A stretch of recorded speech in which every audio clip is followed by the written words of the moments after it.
kewajiban untuk mendakwahkan syahadat la ilaha illallah. Sekali lagi, kita punya kewajiban untuk mengajak manusia agar mereka mengucapkan kalimat la ilaha illallah. Dalam bab ini beliau menulis setidaknya 2 dalil ya, 3 dalil maksud saya, 1 ayat dan 2 hadis. 1 ayat dan 2 hadis. Monggo teman-teman yang sudah mendapatkan PDF ataupun kopian dari ini bisa ya. Kemarin kayaknya ada itu ya, ada sorotan. Sekarang nggak ada lagi sorotannya. Ya. Kemarin kayaknya ada sorotan itu ya. Baik, sekarang kita masuk. Qala al-mu'allif rahimahullah, penulis yaitu Syekh Muhammad At-Tamimi mengatakan, bab du'a ila syahadati an la ilaha illallah, bab kewajiban mendakwakan syahadat la ilaha illallah. Yang pertama adalah firman Allah Subhanahu wa taala dalam surat Yusuf ayat yang 108, di mana Allah Subhanahu wa taala berfirman, a'udzubillahi minasyaitonir rajim, bismillahirrahmanirrahim. Qul hadhihi sabili ad'u ila Allahi ala basiratin ana wa man ittaba'an wa subhanallahi wa ma ana minal musyrikin.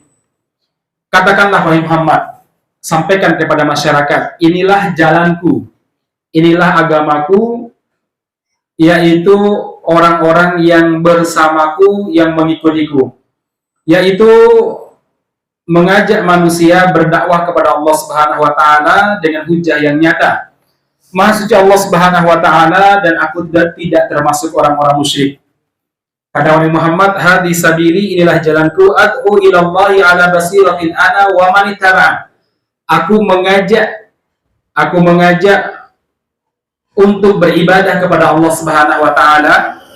Demikian juga orang-orang yang mengikutiku mengajak untuk beribadah kepada Allah Subhanahu wa taala ala basirah, berdasarkan basirah. Jadi bukan ikut-ikutan, harus ada dalilnya.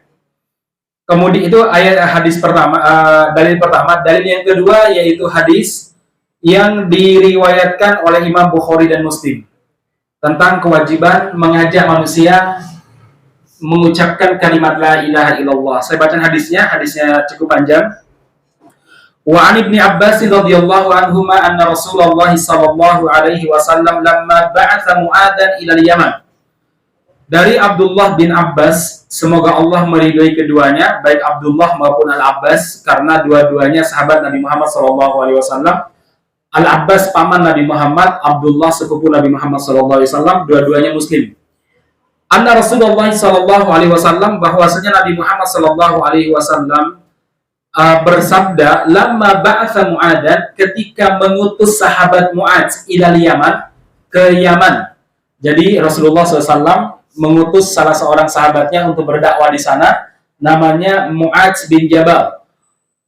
Pada zaman Nabi Muhammad ada sebanyak 2 kali Nabi Muhammad SAW mengutus Mu'adz bin Jabal ke Yaman. Ya, kali pertama Mu'adz pulang, kemudian diutus lagi oleh Nabi Muhammad SAW untuk kedua kalinya karena melihat keberhasilan beliau di dakwah di Yaman. Ya, ada hal yang menarik ketika beliau pertama kali diutus oleh Rasulullah SAW ke Yaman. Begitu beliau pulang dari Yaman, jumpa dengan Nabi Muhammad SAW, beliau langsung sujud di hadapan Nabi Muhammad SAW. Sujud beneran. Rasul mengatakan, ya Mu'adz, wahai Mu'adz, apa-apaan ini? Kok kamu bersujud kepada saya? Tiba-tiba kamu punya tradisi sujud kepada Nabi. Apa jawaban Mu'adz? Ya Rasulullah, saya mendapatkan orang-orang Yaman kalau berjumpa dengan orang-orang soleh atau tokoh-tokoh mereka, maka mereka sujud kepada mereka sebagai bentuk penghormatan kepada mereka. Dan saya berpikir bahwa engkau adalah orang yang lebih layak dihormati, maka lebih layak mendapatkan sujud dari kami daripada mereka. Maka saya sujud kepada Anda. Apa jawaban Rasul? La taf'al. Jangan melakukan seperti ini. Ya, lau kuntu amiron nas, andaikan aku memperbolehkan seseorang an yasjuda li ghairillah atau an yasjuda li ahadin, untuk sujud kepada seseorang atau kepada selain Allah, andaikan aku memperbolehkan, maka akan kuwajibkan perempuan untuk sujud kepada suaminya karena besarnya hak suami yang wajib dia tunaikan. Ini sahabat Mu'adz. Nah, baik. Kemudian jemaah sekalian, qala lahu, Rasulullah berpesan kepada Mu'adz ketika beliau mengutus Mu'adz ke Yaman, innaka ta'ti qauman min ahli kitab, falyakun awwala ma tad'uuhum ilaihi syahadatu an la ilaha illallah. Wahai Mu'adz, kamu akan berdakwah kepada ahlul kitab, yaitu orang Yahudi dan orang Nasrani. Ahlul kitab, mereka disebut ahlul kitab karena mereka itu memiliki kepercayaan terhadap kitab samawi, yaitu Taurat bagi orang Yahudi dan Injil bagi orang Nasrani. Mereka disebut ahlul kitab. Apakah hari ini orang Yahudi dan orang-orang Nasrani zaman sekarang tetap disebut ahlul kitab? Iya, tetap disebut ahlul kitab. Jadi sama saja. Jadi boleh dimakan sembelihan mereka, boleh dimakan sembelihan mereka. Kecuali kalau kita tahu bahwa mereka menyembelih untuk selain Allah Subhanahu wa taala, maka haram. Atau kita tahu bahwa wajannya atau peralatannya juga digunakan untuk memasak selain benda-benda haram, makhluk haram, sembelihan haram, daging haram, contohnya babi ataupun anjing. Ya, itu beda lagi perkaranya. Tapi hukum asal sembelihan ahlul kitab itu sah-sah saja dimakan. Ya, sah-sah saja dimakan. Jadi kalau Anda salah masuk warung non-muslim, kalau ditanya boleh apa tidak, boleh. Tapi ditanya, rasanya itu rasakan beda-beda antara kita kan ya. Ya, mungkin ada yang kolu banget ya. Ada yang makan ya, ada yang nggak makan sama sekali. Kan tergantung orangnya kan ya. Ya, tapi kalau tanya halal, halal. Kayak tadi ya. Kita tahu pasti bahwa mereka menyembelih untuk selain Allah atau menyebut nama selain nama Allah ketika menyembelih, atau tadi wajannya dan lain sebagainya itu digunakan untuk memasak hewan yang haram. Baik jamaah sekalian, kalau ada yang mengatakan, nah sekarang kan mereka menyembah Yesus, ya zaman biyen ya bodoh ya. Pada zaman Nabi Muhammad ya sama jamaah sekalian. Maka hukum ahlul kitab pada zaman dulu berlaku bagi ahlul kitab zaman sekarang. Kecuali dalam beberapa hal yang mungkin ada catatan, ya bukan mungkin, yang ada catatannya menurut para ulama tentang menikahi ahlul kitab. Menikahi orang Kristen, wanita Kristen. Kalau perempuan muslimah haram menikah dengan laki-laki muslim. Tapi laki-laki muslim menikah dengan non-muslimah, maksudnya orang Kristen baik Katolik, Protestan, atau orang-orang Yahudi, misalkan orang-orang Israel ada yang taubat misalkan ya. Ya baik jemaah sekalian. Nah, boleh nggak menikah dengan mereka? Menikah dengan mereka ini kalau hukum asalnya boleh-boleh saja. Cuma ada hukum lainnya, yaitu apa? Maslahat dan mafsadah.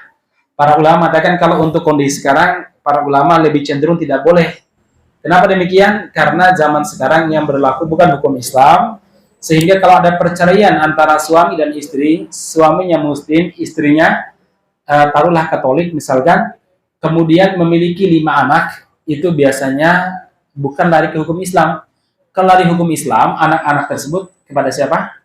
Kepada bapaknya. Tapi karena yang berlaku adalah bukan syariat Islam, boleh jadi anak tersebut akan ikut ibunya. Dan nanti tentu ibunya akan membaptisnya dan lain sebagainya. Sehingga para ulama memberikan catatan bahwa nikah dengan muslimah hari ini ada beberapa catatan tadi. Baik. Sekali lagi Rasulullah mengatakan kepada Mu'adz, kamu akan mendatangi ahlul kitab. Maka hendaklah materi dakwahmu yang pertama kali adalah la ilaha illallah. Mengajak mereka bersyahadat la ilaha illallah. Ila ayyuhidullah fa inhum ata'u dzalika. Sampai mereka mengesahkan Allah Subhanahu wa taala, kalau mereka mentaatimu dalam urusan syahadat, mereka mau bersyahadat, fa'alimuhum annallaha aftarada 'alaihim khamsa salawatin fi kulli yaumin wa lailatin. Maka tahap berikutnya beritahu mereka bahwa Allah Subhanahu wa taala mewajibkan mereka untuk sholat 5 kali dalam sehari. Kalau mereka mau mengikuti ini, udah syahadat mau sholat, maka fa'in atauhum dalil kalau sudah seperti itu, fa'alimhum annallaha aftarada 'alaihim shadaqatan tu'khadhu min agniyaihim faturaddu ala fuqaraihim. Fa inhum ata'u dzalika ata'u kalidalika. Kalau mereka sudah sholat, maka beritahu mereka bahwa Allah Subhanahu wa Ta'ala mewajibkan mereka untuk mengeluarkan zakat dari harta orang-orang kaya yang dikembalikan kepada orang-orang miskin di antara mereka. Kalau mereka sudah taat, beri tahapan yang keempat. Kalau mereka sudah taat, bagaimana? Fa iyyaka wa karaima amwalihim. Maka jauhlah kamu dari mengambil harta pilihan mereka. Maksudnya, kalau mereka punya harta yang sangat disayangi, taruhlah mobil, pedang, atau apa, jangan coba-coba kau minta harta tersebut. Kenapa demikian? Nanti efeknya tidak baik. Ya, kemudian, wattaqi da'watal madlum. Wahai Mu'adz, takutlah terhadap doa orang-orang yang terdolimi. Fa inna laisa bainaha wa bainallahi hijab. Karena tidak ada penghalang antara doa orang yang terdolimi dengan Allah Subhanahu wa Ta'ala. Doanya langsung dijabai sama Allah Subhanahu wa Ta'ala. Baik, ini hadis yang kedua, hadis yang pertama atau dalil yang kedua tentang urutan berdakwah yang diajarkan oleh Rasulullah SAW kepada sahabat Mu'adz bin Jabal. Sekarang kita masuk hadis yang terakhir. Hadis yang terakhir, walahuma an Sahl bin Sa'ad radhiyallahu anhu anna Rasulullah sallallahu alaihi wasallam qala yaum Khaibar. Dalam riwayat Bukhari Muslim juga dari sahabat Sa'ad bin Sa'adin, semoga Allah meridhai beliau, bahwasanya pada perang Khaibar. Perang Khaibar ini perang melawan orang-orang Yahudi Khaibar. Rasulullah sallallahu alaihi wasallam pernah bersabda pada hari Khaibar, la utiyanna rayata ghadan rajulan yuhibbullah wa rasulahu wa yuhibbullah wa rasulahu yaftahullahu ala yadaihi. Besok saya akan memberikan panji perang ini kepada seorang laki-laki yang mencintai Allah dan Rasulnya, dan Allah dan Rasulnya juga sangat mencintainya. Lewat perantaraan beliau, Allah akan memenangkan Islam, memenangkan kaum muslimin. Fabatan nasu yadukuna lailatahum annahum yutaha. Falamma asbahu ghadaw ala Rasulillah sallallahu alaihi wasallam kulluhum yarju ayyutaha. Kemudian Nabi ini sabdanya malam hari, kemudian besok pada malam itu beliau tidur, tidak menyebutkan nama sahabat yang akan diberikan panji, yang orang itu kata Rasul sangat mencintai Allah dan sangat mencintai Rasulnya. Allah dan Rasul pun sangat mencintainya. Lewat dia Allah akan memenangkan kaum muslimin. Maka pada malam itu para sahabat selalu berharap, mudah-mudahan aku yang ditunjuk oleh Rasulullah ya. Mudah-mudahan akulah yang dimaksud oleh Rasulullah Sallallahu Alaihi Wasallam. Mereka berharap dialah yang mendapatkan panji perang tersebut yang diangkat sebagai pemimpin oleh Rasulullah Sallallahu Alaihi Wasallam. Kemudian ketika selesai sholat subuh, maka mereka berbondong-bondong menuju Nabi Muhammad Sallallahu Alaihi Wasallam cepat-cepatan. Harapannya mereka lah atau dialah yang ditunjuk oleh Nabi sebagai panglima peperangan. Namun ternyata Nabi Muhammad SAW justru bersabda begini di pagi hari, Aina Ali bin Abi Thalib? Mana Ali bin Abi Thalib? Sepupu beliau sekaligus anak menantu beliau. Faqila, maka dikatakan, huwa yashtaki ainai, ya Rasulullah, kedua matanya sakit, belean kalau bahasa sekarang. Fa'arsalu ilaihi fa'tihi bihi fa'utiya bihi. Maka Nabi Muhammad SAW, para sahabat mengutus orang untuk menjemput Ali, dan Ali pun dipapah menemui Nabi Muhammad SAW. Lantas Rasulullah SAW dalam riwayatnya menyebutkan, Ali, mana matamu? Ini Rasulullah. Fabasaqa fi ainaih. Maka Rasulullah meludahi kedua mata Ali, wada'alahu, kemudian mendoakan, fabaro'a hatta ka'allam yakun bihi waja'un. Maka mata Ali tiba-tiba sembuh, seakan-akan belum pernah kena penyakit sama sekali. Fa'atahur royah. Kemudian panji perang diserahkan kepada Ali. Faqala, lantas Rasulullah menasihati Ali sebelum berangkat perang. Unfud ala rizkilika. Wahai Ali, melangkahlah ke depan dengan tenang, pelan-pelan, sembunyi-sembunyi, jangan sampai ketahuan sama musuh. Hatta tanzila bisahatihim, sampai kamu tiba di perkampungan musuh, summad'uhum ilal Islam, kemudian ajaklah mereka untuk masuk Islam, wa akhbiruhum bima yajibu alaihim min haqqillahi ta'ala fihi, dan beritahu mereka tentang hak-hak Allah yang wajib mereka tunaikan kalau mereka sudah masuk Islam. Wallahi, demi Allah wahai Ali, la ayyahdiyallahu bika rajulan wahidan, Allah memberi petunjuk lewat kamu, Allah memberi petunjuk seorang manusia lewat perantaraan kamu, khairun laka min humurin ni'am, itu jauh lebih baik bagi kamu daripada kamu memiliki unta-unta yang merah. Unta-unta yang merah. Baik jemaah sekalian,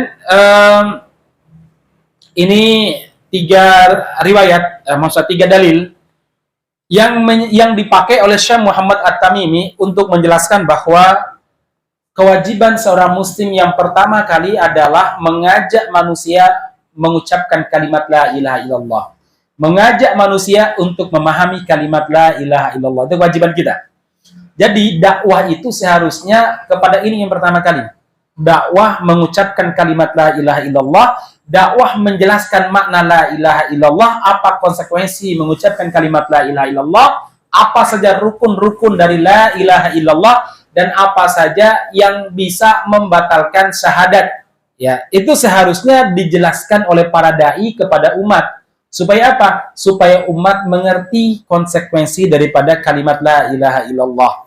Jangan sampai umat kita sebagaimana sekarang, ya walaupun alhamdulillah sih, alhamdulillah umat Islam Indonesia banyak, ya tapi yang kadang membuat kita lucu atau membuat kita yang buat kita tertawa sekaligus mungkin sedih, ada orang-orang yang mengucapkan kalimat la ilaha illallah tapi mengatakan semua agama sama. Ada orang mengucap kalimat la ilaha illallah tapi mengatakan orang Yahudi, orang Kristen juga masuk surga.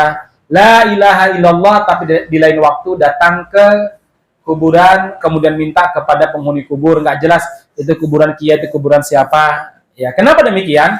Karena penjelasan terhadap kalimat la ilaha illallah belum tuntas, ya.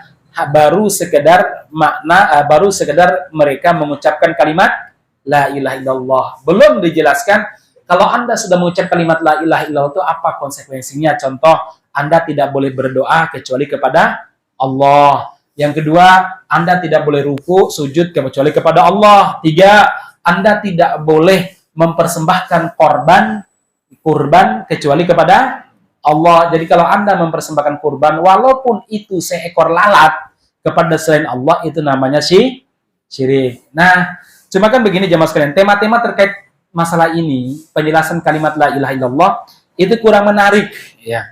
Sehingga kecenderungan para dai, hatta kita juga, itu tidak menjelaskan kepada masyarakat. Karena dianggap masyarakat belum siap. 5 tahun, 6 tahun ngisi di sebuah masjid, selalu menghindar menjelaskan kalimat itu. Alasannya masyarakat belum siap. Akhirnya sampai mati masyarakat belum siap juga. Ya. Makanya masyarakat muslimin perlu dijelaskan. Tentu saja dengan kalimat-kalimat yang bijaksana yang bisa mereka pahami. Itu poin pertama ya. Jelaskan makna la ilaha illallah. Kemudian jamaah sekalian, di sini kalau kita lihat ayat yang pertama, qul hadhihi sabili ad'u ila Allahi ala basiratin ana wa man ittaba'an. Allah Subhanahu wa taala memerintahkan kita, memerintahkan manusia, memerintahkan umat Islam, walaupun ini perintah untuk Rasulullah, untuk mengajak manusia beribadah hanya kepada Allah Subhanahu wa taala. Dan inilah jalannya Nabi Muhammad, jalannya para sahabat, mengajak mereka beribadah kepada Allah Subhanahu wa taala. Ya. Ustaz, zaman dulu kan Rasulullah tidak menjelaskan makna la ilaha itu apa. Memang betul.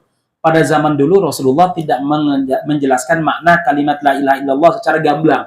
Nabi nggak mengatakan, kalau ibu-ibu, bapak-bapak sudah mengucapkan kalimat la ilaha illallah, maka Anda tidak boleh sujud kecuali kepada Allah. Anda tidak boleh rukuk kecuali kepada Allah. Anda tidak boleh berdoa kecuali kepada Allah Subhanahu wa taala.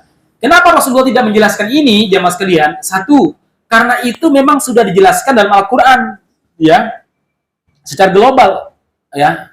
Allah telah menjelaskan dalam Al-Qur'an, la tasjudu lisyamsi walal qamar wasjudu lillahi alladzi khalaqahun. Jangan sujud kepada matahari, jangan juga sujud kepada bulan. Tapi sujudlah kepada Allah Subhanahu wa taala yang menciptakan keduanya. Sudah dijelaskan memang. Yang kedua, jemaah sekalian, yang kedua, orang-orang Arab dulu paham makna kalimat la ilaha illallah itu, terutama orang-orang Arab Makkah, paham banget makna kalimat ini. Kenapa demikian? Mereka adalah orang yang berbahasa Arab. Ya, kalimat la ilaha illa Allah itu adalah bahasa Arab. Ini susunan bahasa Arabnya jelas. Mereka paham maknanya. La ilaha, oh, tidak ada yang diibadahi. La ilaha, tidak boleh ditaati. La ilaha, tidak boleh mengikuti illallah, kecuali ketaatan kepada Allah, kecuali mengikuti Allah Subhanahu wa taala. Mereka paham ya Mas kalian. Nggak perlu Nabi menjelaskan.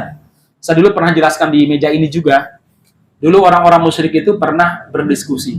Kenapa ya dakwah Muhammad semakin hari semakin maju, sementara dakwah kita ini semakin hari semakin ditinggalkan oleh banyak orang. Tuhan-Tuhan kita sudah mulai sepi pengunjung.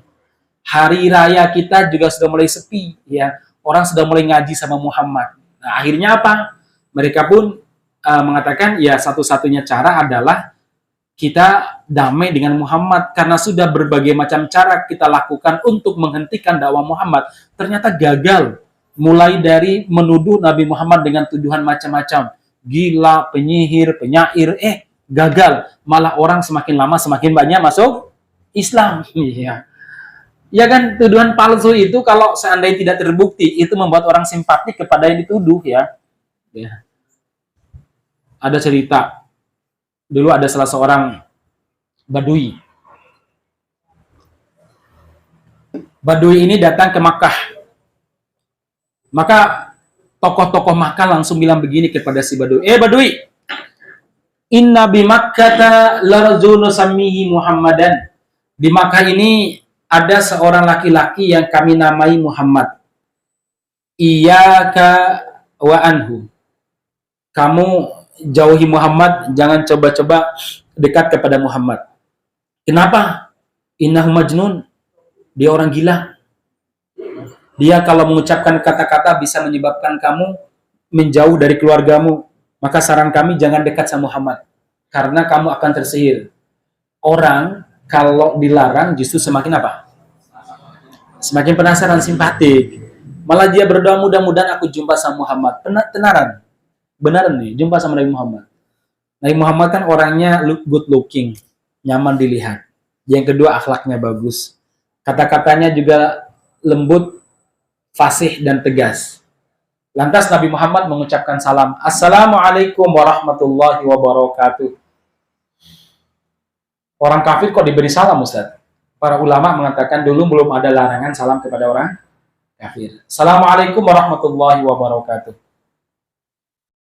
Apa artinya salam? Semoga keselamatan. Warahmatullah, rahmat Allah. Wabarakatuh. Doanya luar biasa loh. Assalamualaikum warahmatullahi wabarakatuh. 3 loh doa ini.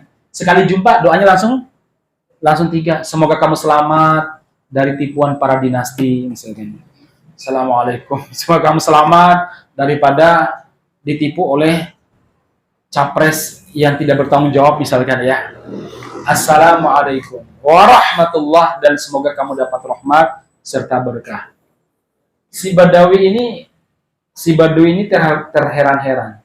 Dia lihat Nabi Muhammad. Lantas dia bilang, maqalahal Arab. Kalimat ini belum pernah diucapkan sama orang-orang Arab. Jadi salam itu bukan ucapan orang Arab, sekali lagi. Itu dari Islam. Kemudian dia bilang begini, anta Muhammad, kamu yang disebut oleh orang-orang itu Muhammad, kamu kah? Allahumma na'am, ya, saya Muhammad. Dia lihat wajah Nabi Muhammad dari ujung rambut sampai ujung kaki, dari ujung kaki sampai ujung rambut. Dia lihat dengan seksama. Wallah, dia bilang, demi Allah, wajah kamu bukan wajah pendusta. Asyhadu an la ilaha illallah wa asyhadu annaka rasulullah. Masya Allah, baru lihat wajah Nabi. Belum mendengarkan ceramahnya. Baru lihat wajah Nabi. Udah tampak kalau wajahnya wajah orang baik. Sebagaimana Anda melihat wajah orang Solo itu tampak kalau dia itu penipu ulung, ya. Dulu dia mengatakan bahwa anak keturunannya tidak ada yang tertarik pada dunia politik. Dulu dia bilang bahwa 3.000 mobilnya sudah dipesan. Ya, sudah dipesan ya. Kemudian yang terbaru dia bikin bohong baru tadi kayaknya. Bahwa di 2024 si mobil itu yang bernama si Asem itu ya, mobil Asem itu akan dipajang. Bener apa ora, tapi kata Pak Rudi koncone biyen dulu ya. Di prank katanya ya. Lagi perang ya. Makanya antum berdoa Allahumma asyilid dholimin abid dholimin. Baik, singkat cerita jamaah sekalian, dia pun syahadat. Dia ternyata jamaah sekalian, mereka tuh bingung. Ini Muhammad semakin diserang karakternya, semakin banyak orang yang masuk Islam. Terus damai wae berangkatlah menemui Abu Thalib, paman Nabi yang saat itu sedang sakit. Abu Thalib, kamu kan orang yang didengar oleh Muhammad. Kamu kan, ya kenapa? Tolong kamu tengahi antara kami dengan Muhammad. Menengahinya bagaimana? Kamu bilang sama Muhammad, jangan mengejek Tuhan kami, jangan mengejek tradisi kami, dan jangan menawarkan konsep Tuhannya di tengah masyarakat kami. Sebagai balasannya, kami akan membiarkan Muhammad sholat berdoa di depan Ka'bah, di depan Hajar Aswad sak mareme. Jadi toleransi gitu orang ya, win-win solution ya. Akhirnya dipanggillah Nabi Muhammad SAW dan Nabi Muhammad ditanya, panjang ceritanya ya, cuma lain waktu lah ya, karena kita bahasnya bukan itu. Mereka bilang, Abu Thalib bilang, wahai anakku, sesungguhnya mereka menawarkan kamu begini, ya, bagaimana menurut kamu? Apa jawaban Nabi Muhammad? Ya paman, apa saya tidak boleh mengajak dan menawar mereka kepada perkara yang jauh lebih mulia dan jauh lebih istimewa dibandingkan dengan apa yang mereka tawarkan kepada saya. Kamu mengajak mereka untuk apa, wahai anakku? Saya mengajak mereka untuk mengikrarkan satu kalimat. Yang kalau mereka mengikrarkan kalimat ini, maka semua orang Arab akan tunduk kepada mereka, artinya mereka akan menjadi penguasa Arab, dan orang-orang non-Arab akan mereka kuasai. Wah, langsung Pak. Tidak perlu kampanye, tidak perlu daftar ke KPU, tidak perlu juga lari dari debat. Ya, si anak kecil ini lari dari debat ya. Tidak perlu lari dari perdebatan. Tidak perlu juga Anda menyuruh ibu hamil minum asam sulfat ya. Baik, jemaah sekalian yang mudah-mudahan dirahmati Subhanahu wa taala, enggak perlu ya. Anda cukup mengucapkan kalimat satu ini, niscaya kalian ini akan menjadi penguasa Arab dan non-Arab. Luar biasa loh, Pak. Nggak perlu ngeluarin duit untuk kampanye loh ya. Ya, setiap perempatan W-nya piro duit itu cacah ya. Apa itu kata Abu Lahab? Kalimat yang luar biasa ya. Ya Muhammad, kalau kami mengucapkan satu kali, maka kami akan mendapatkan apa yang kamu tawarkan. Iya. Apa itu Muhammad? Kami akan mengucapkan 10 kali pun akan kami ucapkan. Wah, gitu Pak.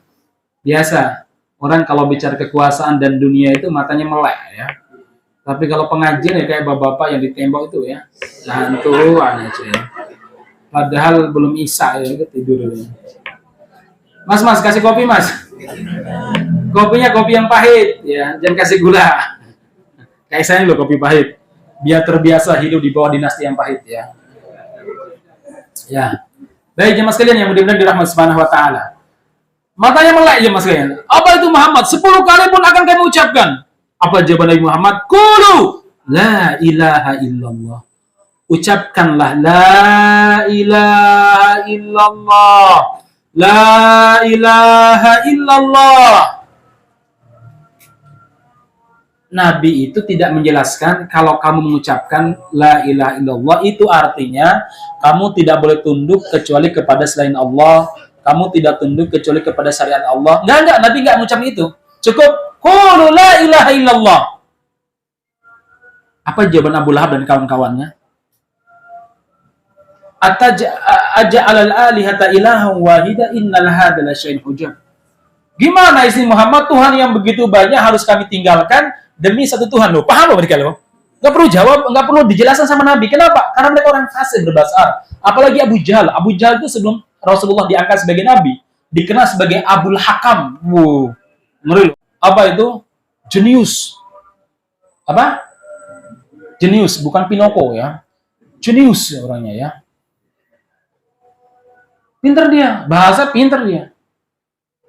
Apakah tradisi yang kami wariskan turun-temurun dari nenek moyang kami, yang kami wariskan dari nenek moyang kami sudah mendarah daging dalam kehidupan kami, harus kami tinggalkan dan kami hanya manut pasrah bongkoan terhadap syariatnya Tuhan Muhammad? Muhammad, goyir ha? Ganti, jangan la ilaha illallah. Niscaya kami akan mengucapkannya. Apa jawaban Nabi?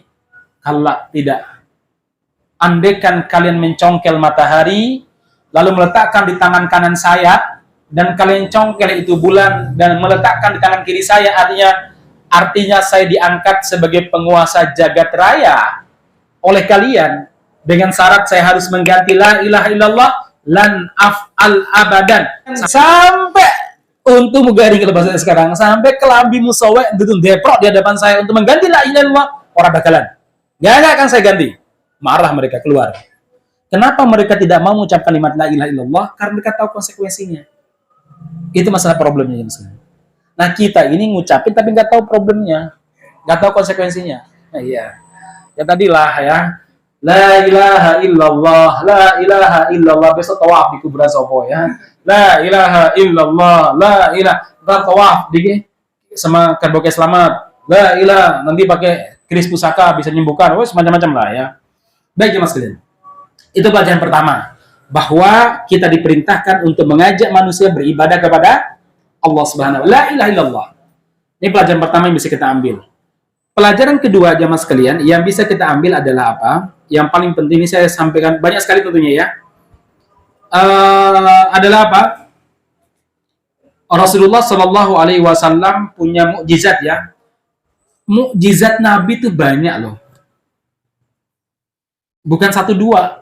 Orang menyangka mukjizat Nabi itu cuma satu, itu Al-Quran. Enggak. Al-Quran itu sifatnya mukjizat abadiyah. Mukjizat yang abadi.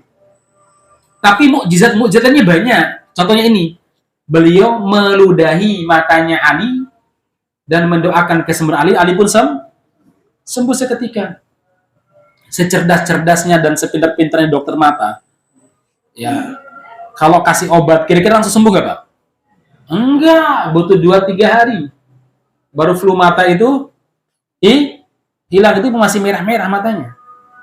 Ini sekali lagi mukjizat. Nabi ludah langsung sembuh. Oh, jadi praktekkan ya, semua yang lain ya. Ini mukjizat ya, mukjizat. Ada lagi mukjizat Nabi banyak. Kadang Nabi SAW itu pernah ya, suatu waktu beliau itu melihat para sahabat kehausan, kelaparan. Mereka ingin wudhu tapi nggak ada air, haus lagi, air Nabi mata. Ada nggak di antara kalian bawa air minum? Ada. Coba taruh di sini, taruh. Terus keluar Pak air di sini. Semua sahabat minum wudhu sak marme. Jadi Nabi itu mukjizatnya ya, memperbanyak air. Pernah juga beliau memperbanyak kurma. Pada perang Khandaq ada salah seorang wanita muslimah membawa kurma untuk kakak dan bapaknya yang lagi gali apa? Gali parit karena musim panas saat itu.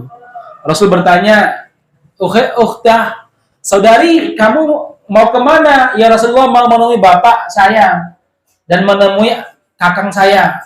"Kamu bawa apa itu?" "Kurma untuk mereka." "Bolehkah aku minta?" "Boleh ya Rasulullah." Kemudian diambil sama Rasul satu genggaman. Lantas Nabi taruh di bajunya. Ta'alau, sini ayo ambil ya. Para sahabat ambil sampai berjatuhan itu. Orang ente-ente aja mas kalian. Itu pintarnya Nabi. Yaitu apa? Memperbanyak makanan dan minuman. Beda sama si Jo, memperbanyak hutang ya. Udah 8.300 ya. Baik, jemaah sekalian yang mudah-mudahan dirahmati Subhanahu wa taala.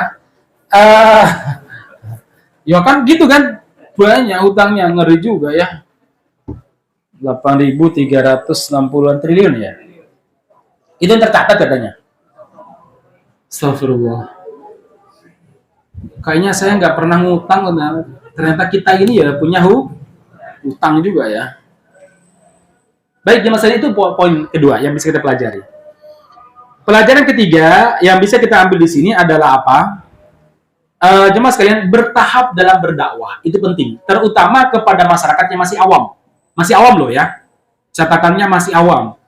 Tapi kalau masyarakat Nurmira kok ngaji tiap hari cuma tertawa doang, nggak ada kajian kitab seperti ini, itu awam yang direncanakan namanya itu awam yang dipelihara. Ya, jadi awam tuh ya masyarakat baru ngaji, jadi ngaji udah mungkin bukan lagi awam, ngaji sudah sejak kapan ngajinya. Ya, makanya saya kemarin ketika ditembung sama Masjid Nurmira, iya kajian, tapi kayaknya kajian kitab lah. Udah terlalu lama kita kajian tematik terus. Ya subuh udah tematik tuh ya. Nah, ini sudah makanya kajian kitab. Makanya Bapak-bapak kitabnya dibawa dong. Ya.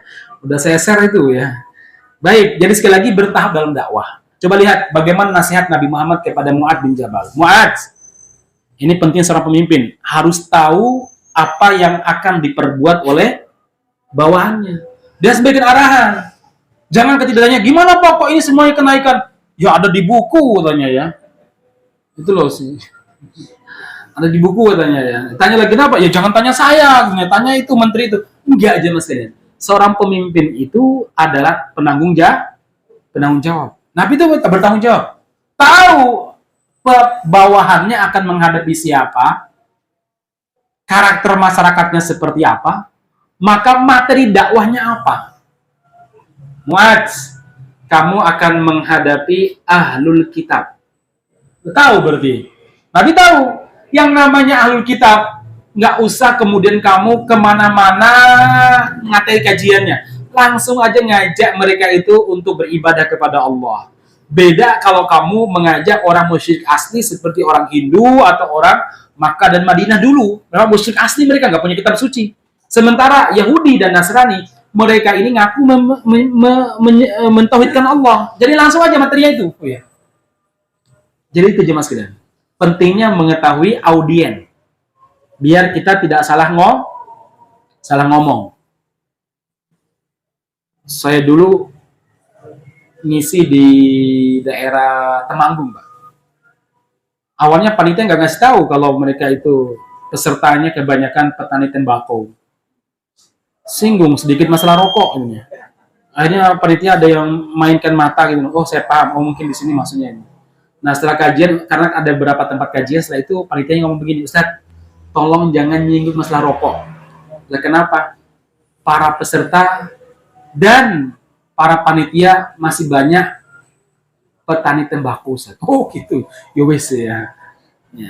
Bukan masalah kita mengakhirkan bayan, mengundur penjelasan, enggak, belum saatnya. Yang penting mereka memahami dulu tauhid, memahami dulu urusan yang lain sebelum urusan rokok. Baik jemaah sekalian. Jadi penting juga memberitahu kondisi orang yang akan kita dakwahi. Biar apa? Bahasa yang kita pakai itu cocok. Tema yang kita pilih juga tepat. Itulah yang dilakukan oleh Nabi. Maka beliau memberitahu siapa tadi? Mu'adz bin Jabal. Syahadat, kalau sudah syahadat, urutan berikutnya kasih tahu kalau mereka diwajibkan sholat, urut. Untuk masyarakat awam tuh harus urut jemaah sekalian. Kalau sudah tahu, maka di bawahnya lagi bahwa ada sedekah. Penting ini. Jadi jangan langsung begitu ada orang masuk Islam, mu'alaf di depan Anda. Jadi Mbak, Islam itu satu mewajibkan Anda sadar, alhamdulillah sudah sadar, nanti sholat Mbak ya. Oh ya Mbak, sebelum sholat pakai aurat ya, kalau enggak nanti masuk neraka loh Mbak. Mbak ya, jangan begitu, pelan ya. Salat dulu ya. Setelah dia sholat, paham menerimanya, kasih tahu bahwa auratnya harus tutup ya, pelan-pelan jamaah sekalian. Dan yang terakhir, karena sudah ada nih ya, yang terakhir pelajaran bisa kita ambil, bukan terakhir deh, sebelum terakhir ya, menjauhi sesuatu yang disenangi oleh orang. Jangan minta, jangan pinjem.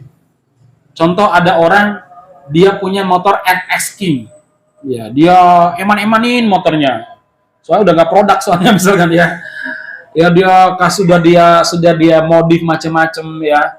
Anda datang padahal ada motor lain, Pak bisa nggak pinjam motor itu dia? Padahal dia anaknya, orang tahu di kayak lo ya.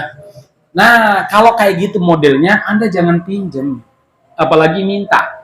Kenapa? Itu satu yang dia eman-emani. Kenapa? Bagi dia sangat menyinggung banget. Saya itu punya keluarga cerita sama saya. Suatu waktu adik iparnya itu datang ke rumah dia. Dia kebetulan dikasih hadiah sama teman-temannya. Gelas yang unik, cantik-cantik menjelang Idul Adha, Idul Fitri. Dia udah mikir, wah nanti buat hidangin tamu macam-macam. Adik iparnya datang karena dia orang Pakewohan. Dia adik iparnya ya mungkin tadi belum ngaji di sini soalnya mungkin ya. Itu katanya. Dia cerita sama saya, itu diambil sama adik ipar saya, Ustaz. Lah terus saiki Ustaz, udah 3 tahun berlalu masih saya ingat katanya. Oh ya Allah ya. Ternyata betul kata Nabi loh. Apalagi ibu-ibu urusan dapur itu kan luar biasa Bu ya. Nah ini loh, jauhi perkara karoin, sesuatu yang mereka muliakan, sesuatu yang mereka istimewakan. Jangan.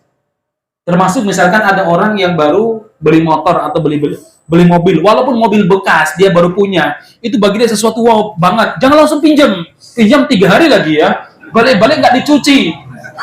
udah begitu bensinnya habis, wah itu dia dongkol dalam hati itu macam luar biasa loh ya. Nah, makanya jauhi karoin, jauhi perkara barang yang dia istimewakan. Jangan. Kalau ingin pinjam, kalau di situ ada motor lain ya misalkan, Pak saya boleh pinjam Grand-nya misalkan. Ya misalkan ya, atau pinjam Alfa-nya, udah nggak ada yang motor Alfa sekarang ya, atau sekarang mungkin Vario lama-lama ya. Dia jangan yang minjam yang baru langsung ya. Misalkan di situ ada Toyota Fortuner, kemudian ada Avanza, ada R3. Pinjamlah Avanza, jangan pinjam Toyota Fortuner-nya gitu loh maksudnya ya. Baik, bisa dipahami sampai sini jemaah. Ini Masya Allah, Nabi itu sampai mengajarkan adab kita dalam bergaul. Ya hati-hati dalam urusan ini. Yang kedua, boleh ingatkan terakhir ya, menjauhi kedoliman. Karena kedoliman itu adalah bencana bagi orang yang berbuat dolim. Sebab doa orang yang terdolimi antara dia dengan Allah tidak terbatasi, tidak ada hijabnya, langsung didengar oleh Allah Subhanahu Wa Taala. Tentu banyak cerita ya terkait masalah bagaimana doa orang yang terdolimi, banyak sekali ya. Kalau menurut saya hari ini umat Islam Indonesia termasuk yang terdolimi Pak. Ya maka berdoa aja Pak ya, mumpung kondisi lagi terdolimi loh Pak ya. Berdoa mudah-mudahan Allah memberi kemenangan kepada kita, memberi kemenangan kepada umat Islam, dan memberikan pemimpin yang terbaik. Amin gitu loh, bukan amin. Itu beda nanti ya. Bapak-bapak ini ada aja ya ngamininnya pakai politik ya. Baik jemaah sekalian yang mudah-mudahan dirahmati Subhanahu Wa Taala. Jadi sekali lagi kita ini terdolimi jemaah sekalian. Loh kita punya hak dari harta kita. Di mana harta tambang emas? Kita punya hak tambang perak, kita tambang nikel, kita punya hak tambang minyak. Punya hak loh kita ini. Tapi coba Anda lihat, ya Allah, ini semua serba naik. Ya. Beras sudah naik sekarang. Iya nggak Bu, berasnya? Naik. Dengar-dengar Pertalite mau hilang lagi ya. Mudah-mudahan tidak sih. Yang hilang, mudah-mudahan yang mau menghilangkan itu yang hilang. Nah, jemaah sekalian yang mudah-mudahan dengan Subhanahu Wa Taala, jadi kita terdolimi loh ya. Maka berdoa nih, mumpung kita terdolimi. Boleh jadi Allah itu memberikan kita orang-orang penguasa, orang-orang dolim supaya doa kita diijabahi loh. Boleh jadi. Husnudonnya begitu. Iya. Baik jemaah sekalian yang mudah-mudahan dirahmati Subhanahu Wa Taala, saya kira itu terkait tentang bab yang kelima. Insyaallah pada pertemuan tahun depan, tahun depan ya, kita sudah masuk bab yang ke-6. Kapan rampungnya? Ya nggak tahu. Pertemuan cuma sekali sebulan, itu pun kalau saya datang. Saya udah pulang belum hari Januari ya? Saya mau umroh. Pulang ya. Ini pekan kedua kan? Pekan udah pulang ya, insyaallah. Baik, saya kira demikian. Jazakallahu khairan, barakallahu fiikum ajmain. Kita tutup dengan doa kafaratul majelis. Subhanakallahumma rabbana bihamdika asyhadu an la ilaha illa anta. Assalamualaikum warahmatullahi wabarakatuh.